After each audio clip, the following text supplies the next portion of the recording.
judiciary aspirants, this is Pahujala Academy and I am Sumedha Maheshwari. Today I am going to discuss with you what you should be studying for Rajasthan Judicial Services.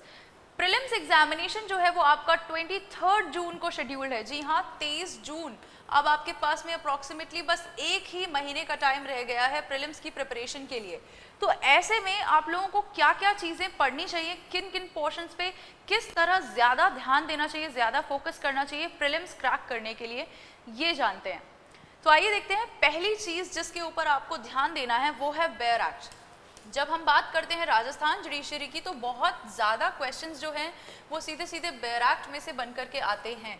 कुछ questions directly sections पे based होते हैं, वहीं कुछ questions ऐसे होते हैं जो कि आपके बेयर एक्ट के जो कॉन्सेप्ट हैं उनमें से बन करके आते हैं। तो बेयर एक्ट पे सबसे ज़्यादा फोकस करने के साथ साथ ऐसी क्या चीज़ें हैं जो बेयर एक्ट में आपको स्पेशल फोकस के साथ पढ़नी है आरजेएस प्रीलिम्स क्रैक करने के लिए, वो देखते हैं।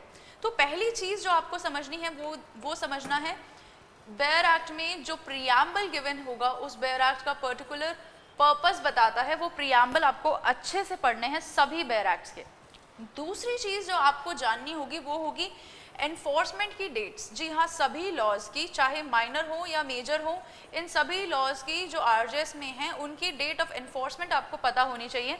ये बहुत ही डायरेक्ट और बेसिक क्वेश्चन है और ये क्वेश्चन कई बार एस्पिरेंट्स मिस कर जाते हैं। ये डेट्स जो हैं ये आपको सभी एक्ट्स के लिए, सभी लॉज के लिए याद रखनी होंगी। और नेक्स्ट चीज़ जो आपको याद रखनी होगी वो होगी आपके सेक्शन नंबर्स। जी हाँ, सेक्शन नंबर्स में से डायरेक्टली क्वेश्चंस पूछे जाते हैं। आपको ज़रूरी नहीं है कि आप सभी सेक्शंस याद रख पाएँ हर एक लॉ के, ये जो है थोड़ा प्रैक्टिकली कम पॉसिबल होता है, लेकिन आप जितने ज़्यादा से ज़्यादा सेक्शंस को रिटेन कर सकते हैं कोशिश करिए कि उन नंबर्स को आप रिटेन करें। और ख़ास करके जो इम्पॉर्टेंट सेक्शंस हैं जिनमें इम्पॉर्टेंट कॉन्सेप्ट्स डिस्कस किए गए हैं वो जो है इम्पॉर्टेंट कॉन्सेप्ट्स से रिलेटेड सेक्शंस आप हमेशा याद रखेंगे।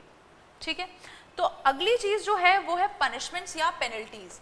यहाँ पर आपको पनिशमेंट या पेनल्टी जो दिए जाते हैं वो आपको याद रखने होंगे।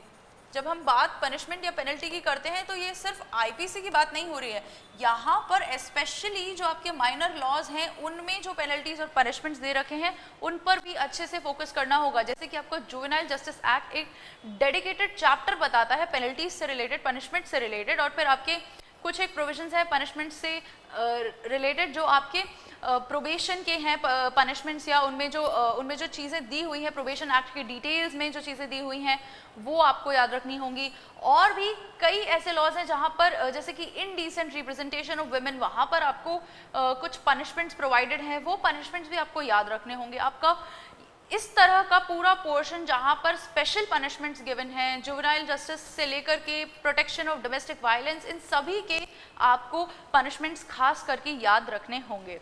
Last thing that you need to concentrate on is latest cases. जी हाँ, लेटेस्ट केसेस जब हम कहते हैं तो उसका मतलब सिर्फ ये नहीं है कि 2024 के केसेस। लास्ट टाइम जब आरजेएस कंडक्ट हुआ था तो वो 2021 में कंडक्ट हुआ था। तो अब यहाँ पर आपको लेटेस्ट केसेस में 2021 से लेकर के 2024 तक के सभी केसेस को जो है देखना होगा। ये केसेस वो केसेस होंगे जो किसी भी मेजर या माइनर सब्जेक्ट से रिलेटेड थोड़े लैंडमार्क केसेस हैं। ठीक है, तो लैंडमार्क केसेस को जो कि लेटेस्ट भी हैं उन्हें आप एक जगह लिखना स्टार्ट करें, कंपेंडियम बनाना स्टार्ट करें। तो बस ये 3 साल के केसेस जो हैं वो आपको अच्छे से याद रखने हैं, लेटेस्ट केसेस। तो अगर आप ये पूरी चीज़ें प्रिपेयर कर लेते हैं अच्छी तरह तो आपका आरजेएस प्रीलिम्स बहुत ही आसानी से क्रैक हो सकता है। तो प्रैक्टिस जो है अपनी जारी रखिए, अपनी पढ़ाई जो है उसके आवर्स बढ़ा दीजिए और इन सभी चीज़ों को कॉन्सेंट्रेट करते हुए आगे बढ़िए। All the best for your exams. Thank you for watching this video.